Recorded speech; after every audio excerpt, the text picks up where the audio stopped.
Press TV's Jody Sabrel standing by. Jody, tell us the latest there from Turkey.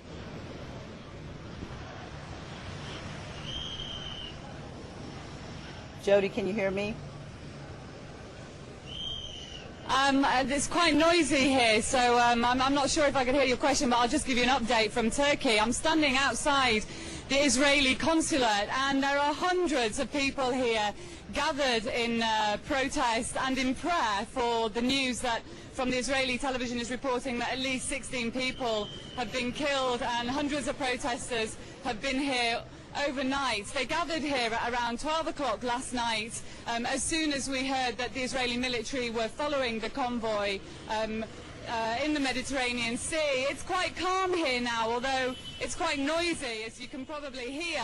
But it wasn't quite the same earlier this morning. If I can just get my cameraman to direct the picture to the building that houses the Israeli consulate. At about 5 a.m. this morning, protesters stormed the consulate building.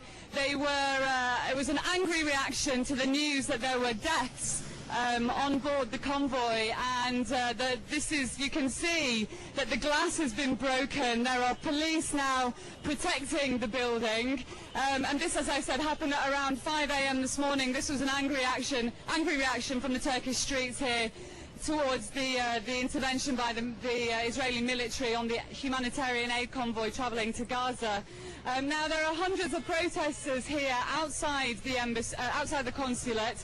They are now planning to walk from here to march to a central meeting point in Istanbul, where other organisations, other civil organisations, other demonstrators are going to be joining them in protest and in prayer to show their anger towards the intervention by the Israeli military on the humanitarian aid convoy.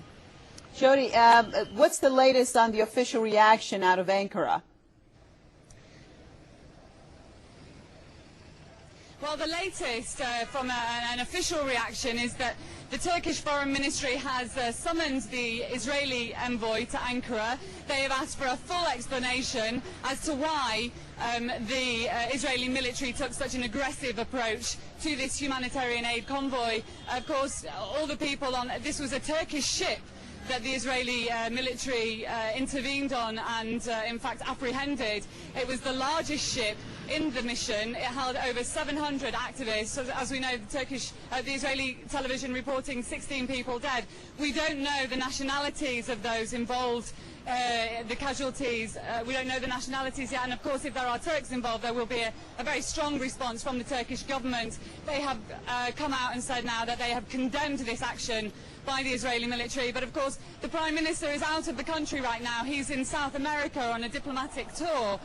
We've heard now from a colleague of ours who's travelling with the Prime Minister that they are holding an emergency meeting over how to react to what's taken place in the Mediterranean in the early hours of this morning. But of course we're going to have to wait and see now. The Prime Minister, we believe, is going to be returning to Turkey immediately. He'll probably cut his trip short, and this is the situation at the moment from Turkey. Of course it's going to put immense pressure and strain on Turkey.